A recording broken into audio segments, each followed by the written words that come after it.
یعنی چی؟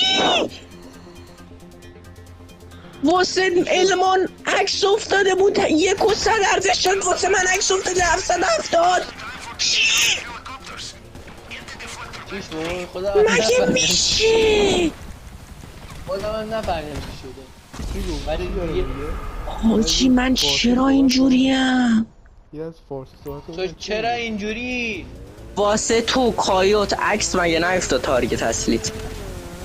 آره هلیکوپترم افتادم.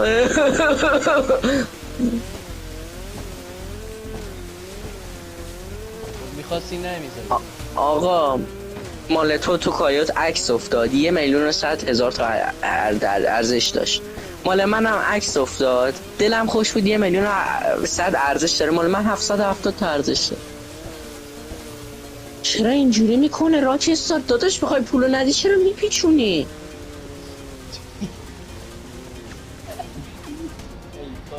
همه باید مشکل دارم ما. همه باید به قرآن این از رفیقم. ماهان با همه مشکل دارم، هیچ کس با ما مشکل نداره. آی جدی؟ یادته داشتم با هلیکوپتر دنبال امین میرفتم با دلوکسای خودم منو زدی؟ خب میگم بخندین دیگه، تو چقدر بی جنبه ای. 5 داداش از 5 بار کشتن 5 بارشو منو میزنی 0 بارشو امین. برادر بابا اعضای ریدم دوستیه. تو این زندگی. حاجی کایوم بابا آدم باش بیادب. بابا دهنمونو باز بگو، 2 دقیقه زر نزن. من 3 بار منو گرفتن. اونن نوبی خودته نه من. بابا زر نزن دیگه، حواسم به نیست خدا حرفات. جالبه خیلی آدم عجیب عکسه به اون سختی و مثل چی بلده کایو رو مثل چی نوبه سگه.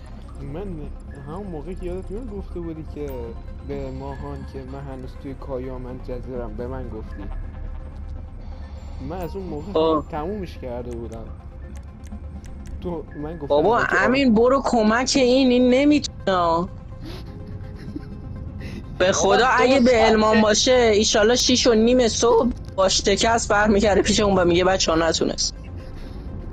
نهایت میگه 568 بار زدن تو سینم دیگه مجبور شدم برم عمل کنم. اون 5 میگه زر نزنی دیگه، من میخوام اینو برم، شما نمیذاری من اینو برم. حاجی باید در سکوت کامل باشه وگرنه تمرکزش به هم میریزه. آره تمرکزم به هم میخوره دیگه. به قرآن نه به اکت 3 رفتنش نه به کایو رفتنش. اکت 3 رفتنش میدونی مثل چی؟ این آهنگای خوف میزنن، آهنگای خوف خارجی. و کایو رفتنش ببایی تو بازی گوشی.